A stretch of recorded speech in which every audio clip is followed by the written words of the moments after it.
na nimeahidi kama deputy party leader wa chama cha ODM kwamba chama chetu hakina shida yoyote. Wale vijana mnaona wanapiga kelele pale ndani, wao hata sisi tulikuwa tunapiga kelele.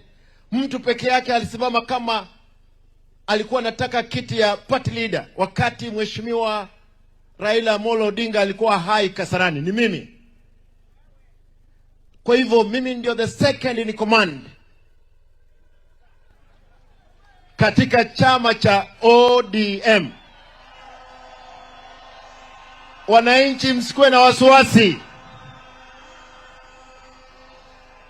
Wananchi msikuwe na wasiwasi. Sisi lazima tutahakikisha maendeleo, na tumeshirikiana na serikali maendeleo ifike kwa mwananchi.